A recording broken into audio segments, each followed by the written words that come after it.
Umat Tuhan yang terkasih dalam Yesus Kristus, Salam. Jumpa lagi pada malam ini 18 Oktober 2021. Kita sudah menerima malam pemberian Tuhan. Karena itu sebelum kita beristirahat, baiklah kita ada di hadirat Tuhan supaya kita mendengarkan kebenaran firman-Nya. Mari kita berdoa. Ya Bapa yang kami sembah dalam Tuhan kami Yesus Kristus, kami merindukan kebenaran firman-Mu. Karena kami percaya kami tidak hanya hidup dari makan dan minum saja, tapi kami juga hidup dari setiap firman yang keluar dari mulut Allah. Karena itu datanglah dan berkati kami sekalian, supaya kami bisa mendapatkan kekuatan dan kehidupan melalui firman-Mu. Demi Yesus Kristus yang adalah firman yang hidup itu, Padamu kami datang dan berdoa. Amin. Umat Tuhan yang terkasih dalam Yesus Kristus, baiklah kita mendengarkan kebenaran firman Allah dalam kitab Kejadian pasalnya yang ke-24, ayatnya yang ke-51. Beginilah bunyi firman Allah. Lihat, Ribka ada di depanmu, bawalah dia dan pergilah, supaya ia menjadi istri anak tuanmu, seperti yang difirmankan Tuhan. Umat Tuhan yang terkasih dalam Yesus Kristus, dalam perenungan malam yang lalu, kita sudah belajar dari satu pribadi bernama Elizabeth. Mereka hidup di zaman di mana banyak orang yang tidak lagi menghormati Tuhan. Bahkan relasi di antara kehidupan keluarga juga renggang, tidak utuh, karena orang tidak sungguh-sungguh hidup beriman kepada Tuhan di dalam hari-hari hidup. Dan banyak orang yang sudah mengalami kehidupan sebagai orang-orang yang durhaka di hadirat Allah, karena tidak lagi sungguh-sungguh menghormati Tuhan di dalam kehidupan mereka. Tetapi satu keluarga dalam diri Elizabeth bersama dengan Zakaria, mereka terus menunjukkan ketaatan dan iman mereka dengan sungguh kepada Tuhan, karena percaya Allah dalam kekuatan kuasa-Nya akan dapat berkarya dengan begitu hebat supaya memulihkan kehidupan bangsa sehingga kembali untuk setia kepada Tuhan. Dan karena itu melalui Elizabeth telah lahir seorang putra terkasih, Yohanes, yang kemudian telah berseru di padang belantara untuk mempersiapkan sebuah umat baru dalam menyambut kedatangan Yesus Kristus. Malam ini kita akan belajar lagi dari satu pribadi perempuan bernama Ribka.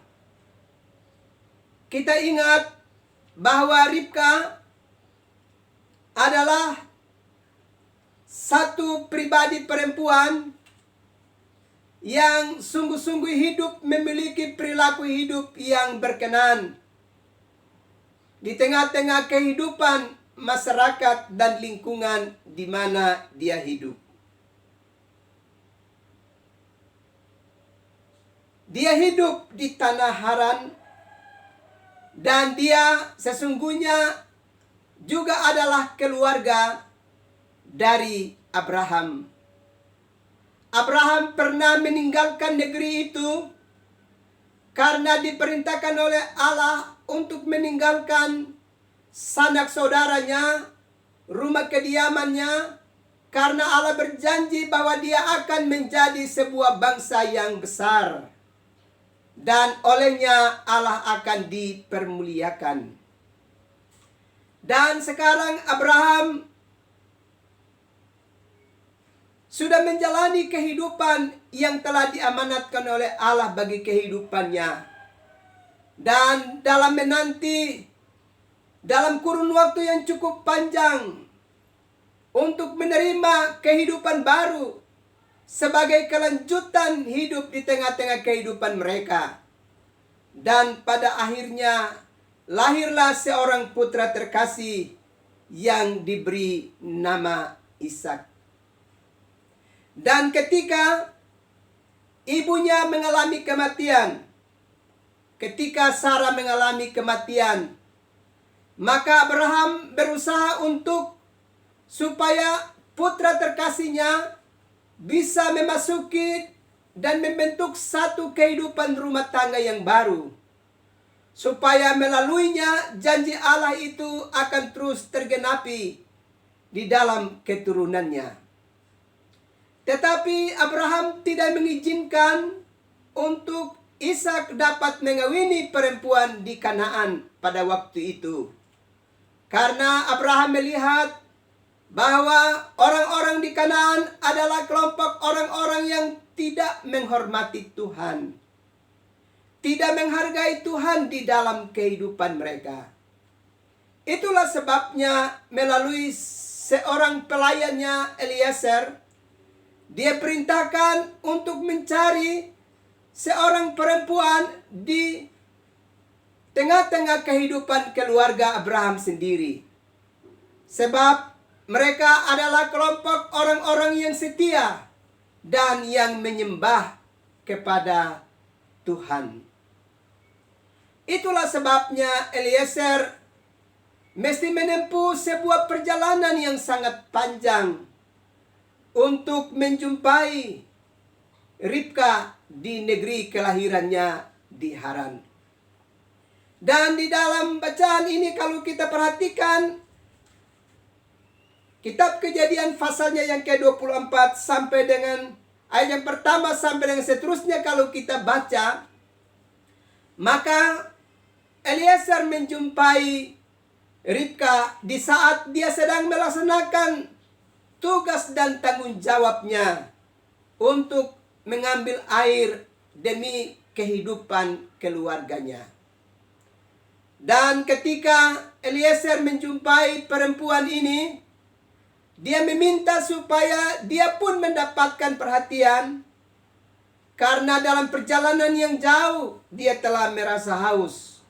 Dan karena itu Eliezer bersama dengan rombongannya juga turut dilayani oleh Ribka. Dan bukan saja Eliezer yang mendapatkan pelayanan pada waktu itu, tetapi ternak yang dia bawa, unta yang dia bawa pada waktu itu pun turut mendapatkan pelayanan dari Ribka. Dan Eliezer melihat bahwa perempuan ini begitu luar biasa, yang memiliki hati yang penuh kasih dan dapat memberi pertolongan kepada setiap orang sekalipun dia tidak mengenal orang itu dari awalnya. Itulah sebabnya Eliezer bertanya kepada Ribka tentang tempat kediamannya dan orang tuanya, sekaligus meminta supaya kalau berkenan Eliezer bisa dapat bermalam di rumahnya, karena dia sudah memiliki keteguhan hati bahwa inilah yang ditunjukkan oleh Tuhan yang bisa dijadikan pasangan hidup bagi Ishak, anak dari tuannya. Dan Bapak Ibu, saudara-saudara yang terkasih di dalam Yesus Kristus, ternyata apa yang dilihat oleh Eliezer adalah benar-benar pribadi yang telah dipersiapkan oleh Tuhan. Dan kemudian dalam berbagai proses yang dialami pada waktu itu, Ribka berkeputusan untuk berjalan bersama-sama dengan Eliezer menuju ke tempat kediaman Abraham dan Ishak. supaya kemudian di sana dapat melanjutkan kehidupan bersama dengan Ishak untuk mengalami janji Allah yang besar di dalam kehidupan mereka. Umat Tuhan yang terkasih dalam Yesus Kristus. Karena itu kalau kita belajar dari pribadi yang satu ini, yaitu Ribka, dia adalah perempuan yang sangat berani. Dia berani meninggalkan negerinya untuk menemui kekasih hatinya yang belum pernah dapat dia jumpai. Sekalipun menempuh perjalanan kurang lebih 800 km, Ribka berani menempuh perjalanan yang jauh untuk menjumpai kekasih hatinya. Dia tidak memperhitungkan tentang pergumulan dan kesukaran serta kesulitan yang dialami dalam perjalanan yang jauh. Pandangan Ribka jauh lebih ke depan terhadap masa depannya, terhadap apa yang mau dirancangkan oleh Tuhan bagi hidupnya dan keluarganya di hari depan. Bapak, Ibu, saudara-saudara yang terkasih di dalam Yesus Kristus, Ribka juga adalah perempuan yang sangat rajin serta memiliki moral yang baik. Ia adalah perempuan yang menjaga kekudusan hidupnya. Karena itu kalau kita belajar di dalam kitab Kejadian pasalnya yang ke-24, kita bisa mendapatkan keterangan tentang pribadi yang satu ini, yang sungguh-sungguh hidup sebagai pribadi yang baik, yang setia dan rajin, dan memiliki kehidupan moral yang baik di tengah-tengah kehidupan keluarganya. Dia memang berasal dari keluarga yang cukup berada, tetapi dia tidak dijadikan sebagai pribadi yang dimanjakan. Tetapi sekalipun dia hidup di tengah-tengah keluarga yang berkecukupan, dia tetap bekerja keras untuk menopang kehidupan persekutuan keluarganya. Terbukti ketika Eliezer menjumpai perempuan ini, dia sedang ada di dalam tugas dan tanggung jawabnya. Dia sedang melaksanakan pekerjaannya untuk membantu melancarkan kelanjutan hidup dari keluarganya. Lebih daripada itu, kalau kita belajar dari kehidupan Ribka, dia sesungguhnya adalah pribadi yang berhati tulus. Selain dia adalah perempuan yang rajin dan memiliki moral yang baik, dia adalah pribadi yang tulus.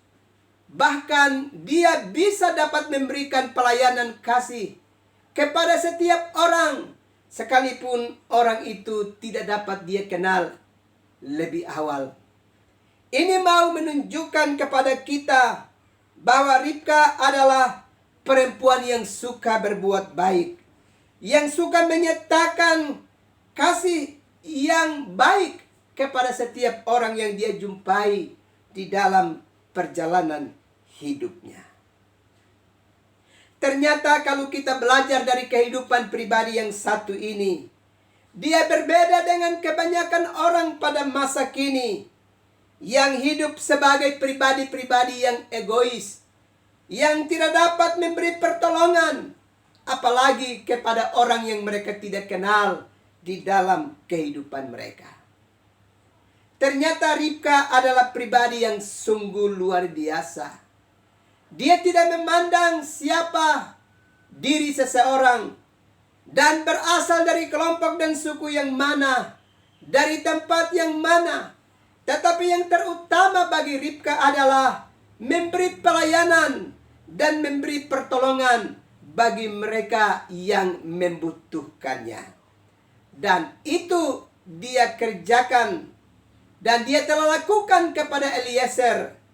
Sekalipun dia baru berjumpa dengan Eliezer dan dia belum tahu bahwa Eliezer bekerja pada Abraham yang juga adalah keluarga dari dirinya. Karena itu Bapak Ibu saudara-saudara yang terkasih di dalam Yesus Kristus, belajar dari kehidupan Ribka, beberapa hal perlu kita perhatikan secara baik.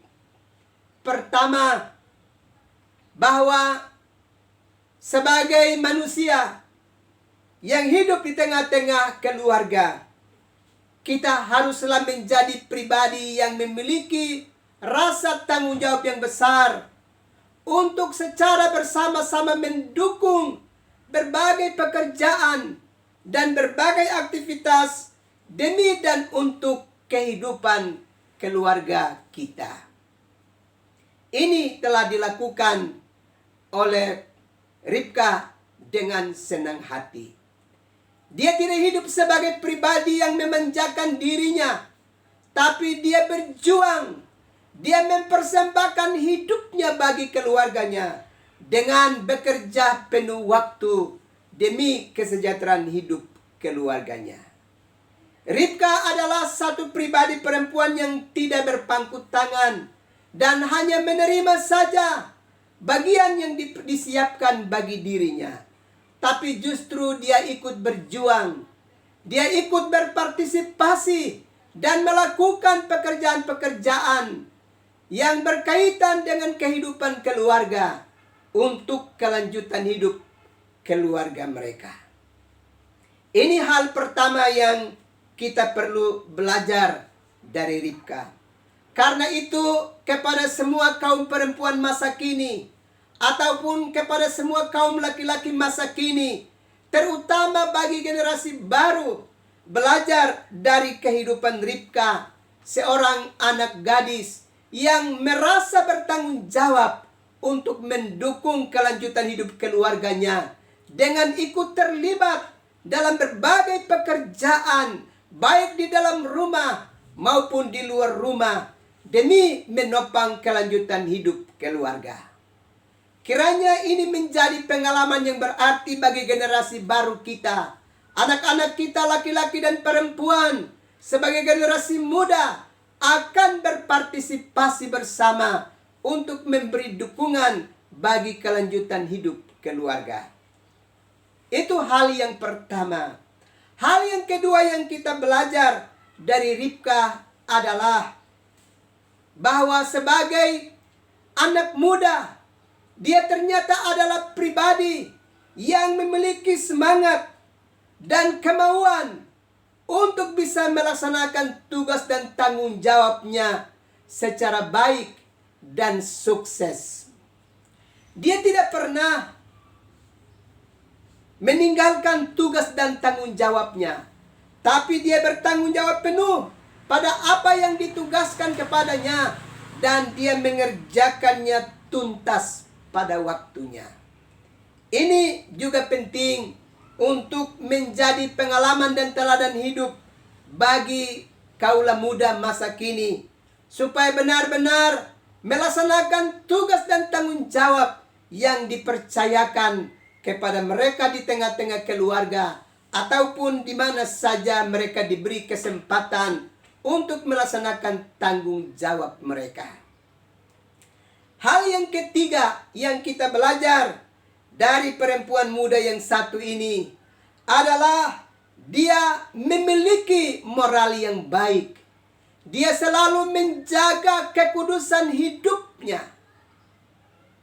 Ini penting, sebab di tengah-tengah dunia yang sudah makin modern, banyak orang yang tidak lagi dapat memelihara kekudusan hidupnya dengan baik di hadapan Allah. Perempuan muda yang satu ini, Ribka, telah menunjukkan itu. Dia memiliki kekudusan hidup yang sungguh-sungguh berkenan kepada Tuhan. Dan kiranya ini menjadi teladan hidup bagi generasi muda masa kini, baik laki-laki maupun kaum perempuan yang muda. Ingat, jagalah kekudusan hidupmu di tengah-tengah kehidupan keluargamu, supaya engkau mendapatkan penghormatan yang besar dari dunia ini dan terlebih dari Tuhan bagi hidupmu. Hal yang berikut dari perempuan muda Ribka adalah dia adalah pribadi yang mampu menyatakan pertolongan dan kasih sayangnya kepada setiap orang, sekalipun orang itu tidak dapat dia kenal sebelumnya. Yang utama bagi perempuan muda ini, Ribka, adalah dia harus memberikan pertolongan bagi setiap orang, kepada siapa saja yang menjumpainya dan meminta bantuan bagi dirinya. Ini tentu menjadi penting untuk kita bisa dapat perhatikan. Kiranya generasi muda masa kini adalah generasi baru yang akan sungguh-sungguh hidup dalam cinta kasih dan tahu memberi pertolongan kepada siapa saja yang ada di tengah-tengah kehidupan mereka, ataupun kepada orang-orang yang baru menjumpai mereka dalam suatu aktivitas tertentu. Belajar dari perhatian dan kasih sayang yang telah ditunjukkan oleh Ribka kepada Eliezer yang baru saja dia jumpai. Kiranya ini menjadi teladan hidup bagi generasi baru pada masa kini. Dan hal yang terakhir adalah perempuan muda Ribka adalah perempuan yang selalu memandang masa depannya. Dia percaya masa depannya ada di dalam tangan Tuhan. Dia mempercayakan hidupnya ke dalam tangan Tuhan. Dia percaya bahwa Allah yang turut menyelenggarakan kehidupannya, sehingga dia mampu memandang ke depan dan mempercayakan hidupnya sepenuhnya ke dalam tangan Tuhan. Dan itu yang telah dilakukan oleh Ribka. Itulah sebabnya sekalipun dia harus menempuh perjalanan yang panjang, tapi di tengah-tengah keletihan dan kelemahan diri dan fisiknya, dia terus memandang ke depan bahwa Allah akan terus berkarya bagi kehidupannya, sehingga masa depannya akan tetap terpelihara. Kiranya hal-hal terindah yang kita belajar dari Ribka ini akan kita jadikan sebagai teladan bagi kehidupan kita, terutama bagi generasi muda masa kini, supaya sungguh-sungguh mempercayakan masa depan ke dalam tangan dari Tuhan sendiri. Amin. Mari kita berdoa. Terpujilah namamu ya Bapa, Anak dan Roh Kudus, yang telah menolong kami untuk belajar dari kebenaran firman-Mu pada malam ini. Terima kasih Bapa. Biarlah kami belajar dari satu pribadi perempuan Ribka yang telah menunjukkan satu kualitas hidup yang berkenan sebagai perempuan muda yang berani bertanggung jawab untuk ikut mendukung kelanjutan hidup keluarga dan memelihara kekudusan hidupnya dan memandang masa depan serta mempercayakannya di dalam tangan Tuhan. Malam ini kami mau berdoa untuk generasi-generasi muda kami, baik laki-laki dan perempuan. Kiranya mereka adalah pribadi-pribadi yang memiliki semangat yang tinggi, berani berjuang, dan berani bertanggung jawab atas setiap tugas dan tanggung jawab yang dipercayakan ke dalam kehidupan mereka, baik di dalam keluarga, di dalam rumah, maupun di luar, di lingkungan di mana mereka diberi kepercayaan